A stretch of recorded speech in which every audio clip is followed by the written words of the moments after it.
જે મતદાર સુધારણાની પ્રક્રિયા ચાલી રહી છે એ પ્રક્રિયામાં ભારતીય જનતા પાર્ટી સ્પષ્ટપણે લોકોના મતાધિકાર છીનવી રહ્યું એવું સ્પષ્ટ દેખાઈ રહ્યું છે। અત્યારે ઢગલા મોઢે ભારતીય જનતા પાર્ટીના કાર્યકરો ફોર્મ નંબર 7 જમા કરાવી રહ્યા છે। જે ફોર્મ નંબર 7 નો નિયમ એવો છે કે કોઈ પણ વ્યક્તિનું તમારે ફોર્મ નંબર 7 ભરવું હોય તો એમાં એનું મૃત્યુ થયું હોય તો મૃત્યુનું પ્રમાણપત્ર દેવું પડે, રહેઠાણ ચેન્જ થયું હોય તો રહેઠાણ ચેન્જ થયાનું પ્રમાણપત્ર દેવું પડે।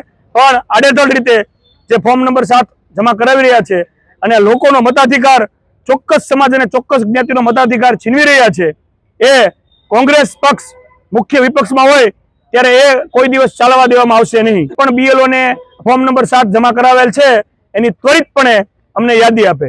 અમે માનનીય કલેક્ટર શ્રીને કે જે મુખ્ય ચૂંટણી અધિકારી કહી શકાય જિલ્લાના, એમને અમે લેખિતમાં આજે માહિતી માંગી છે। કોઈ પણનો 6 નંબર હોય, 7 નંબર, 8 નંબર હોય, ડેટા વાઇઝ અમને તાત્કાલિક ધોરણે માહિતી આપો। અમે કોઈ પણ વ્યક્તિનો મત અધિકાર છીનવા દઈશું નહીં। આ એક બહુ મોટી વોટ ચોરીની દુર્ગંધ જે તમે કહો એ અત્યારે ચાલી રહી છે। કોંગ્રેસ પક્ષ આમાં ચૂપ નહીં બેસે। આજે અમે ગાંધી ચિંધ્યા માર્ગે કાર્યક્રમ કર્યા છે, આંદોલન કર્યા છે। આગામી દિવસોમાં જો આમાં ન્યાય નહીં મળે તો અમે ઉગ્ર આંદોલન પણ કરશું। એની તમામ જવાબદારી ભારતીય જનતા પાર્ટી તેમજ ચૂંટણી અધિકારીઓની, ચૂંટણી પંચની રહેશે।